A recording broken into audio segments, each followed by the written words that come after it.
আসসালামু আলাইকুম, শুভ দুপুর। দুপুরের রেসিপি নিয়ে আসলাম।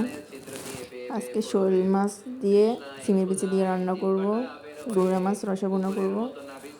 শোল মাছটাকে কেটে নিতেছি, ভালোভাবে ধুয়ে নিল, লবণ হলুদ মরিচ দিয়ে ভালোভাবে কষায় রাখবো। শোল মাছ কষন ছাড়াই মজা হয় না, কষাতে হয় আগা দিয়ে। ভাজি করে খাইলে মজা লাগে না। পেঁয়াজ হলুদ মরিচ দিয়ে দিলাম, ভালোভাবে লাড়া দিচ্ছি, কষানি দিয়ে দিলাম।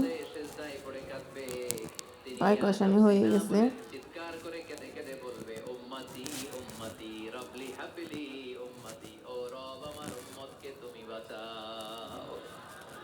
এদিকে তেল বসা দিলাম গুঁড়া মাছের জন্য, পেঁয়াজ কুচি দিয়ে দিলাম, ভালোভাবে লাগিয়ে দিচ্ছি। মশলা গুঁড়ি দিয়ে দিলাম, হলুদ মরিচ লবণ দিয়ে দিলাম।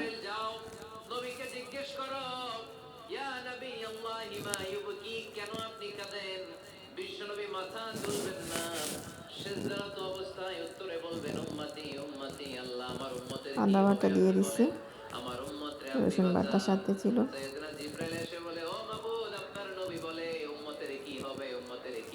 একটু পানি দিয়ে দিলাম।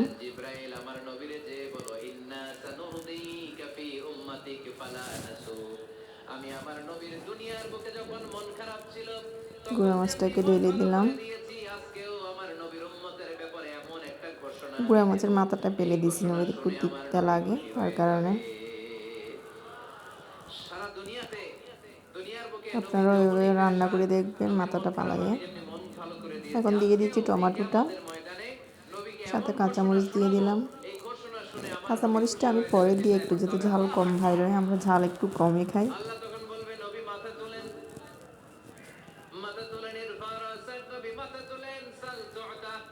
দেখেন গুঁড়া মাছটার কালার কিরকম আসলো।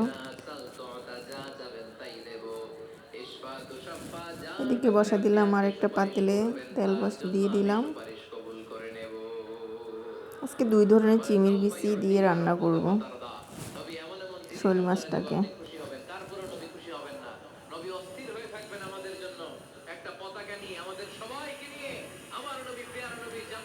দিয়ে দিলাম পেঁয়াজ কুচি,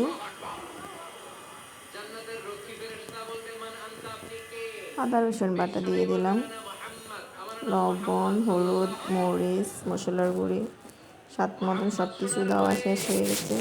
ভালো লাড়িয়ে একটু পানি দিয়ে দিব।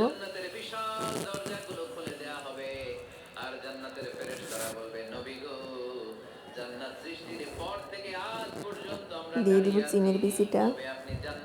আজকে আমি 2 ধরনের চিংড়ির বিচি দিয়েছি, এ রান্না করতেছি। টমেটোটা কাঁচামরিচটা দিয়ে দিলাম, ভালোভাবে লাড়িয়ে ঢাকনাটা দিয়ে দিব। এদিকে গুঁড়া মাছটাও হয়ে গেছে, দিয়ে দিয়েছি ধনিয়া পাতাটা।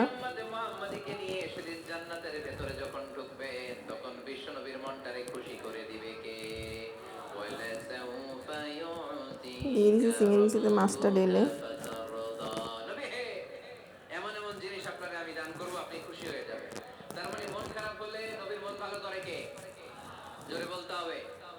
এভাবে আপনারা রান্না করে দেখবেন কীরকম লাগে শোল মাছটা। এদিকে তেল বসাই দিলাম, রসুন কুচি দিয়ে দিলাম, উপর দিয়ে দিব ধনিয়া পাতাটা দিয়ে দিব। হয়ে গেছে আমার রেসিপি। সবাই ভালো থাকবেন, আল্লাহ হাফেজ।